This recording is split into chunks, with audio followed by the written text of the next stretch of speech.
Hey, be sure to grab your red cup of coffee and your red Bible. You know why? Because this is the way. Good stuff. All right. Hey, one of the things I was thinking about over the last few days, and you might have thought about it too, is man, I don't want to fall down.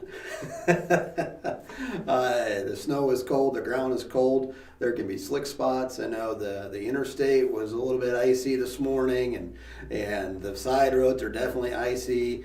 Outside my back door, it's slippery.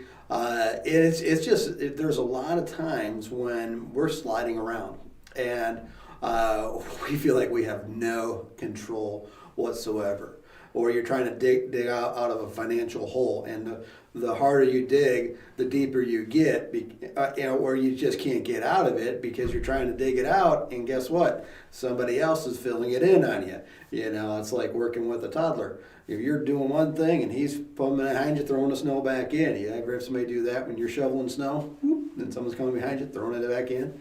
It's a mean trick. But stuff like that can happen, and we can lose control pretty easily. Because I do like the quote, you can think whatever you want about this movie, but Days of Thunder. Darren, you remember that movie? I remember the name, but don't think I ever saw it. You don't think you ever saw it? Well, Days of Thunder, there's a line in there that stuck with me. It's control is an illusion. And it really is. We think we're in control. We've got traction control on our vehicles, and we can still end up in the ditch because control is an illusion. We don't have control. Ultimately, God does. But there are a few things that we can control, and those things have to do with us personally. How we respond, how we react, what we choose to do. We are in control of those things.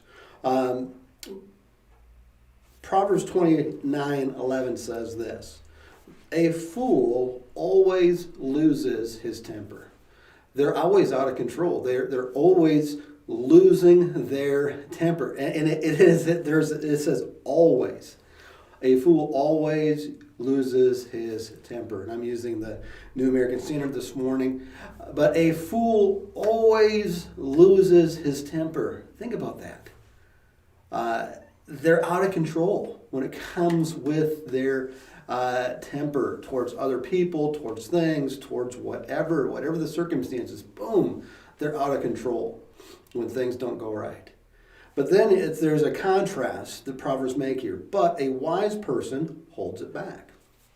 A wise person controls their temper. Does it say that a wise person always controls? No, it doesn't say that. Always isn't in that phrase. But because a wise person can still lose control because they're not perfect. But here we see the contrast. A wise person holds it back. He's able to restrain his attitude. He's able to restrain his frustrations. And it's hard. I mean, you go out there and you go to start the car up and the battery's dead because it's cold and it zapped it and you're like, ah! And you're getting running late for work or something else happens. And you have a choice. You can be frustrated and lose and vent and scream and holler, or you can hold it back. And you can give it to the Lord and trust that He has something else in mind. Perhaps He's keeping you from going in the ditch by giving you a dead battery. Who knows? But let's try to hold back our temper today. Let's try to not allow to put let's try to keep our temper in check and out of the ditch and hold it back. Well, that's it for today, and I hope you have a good one.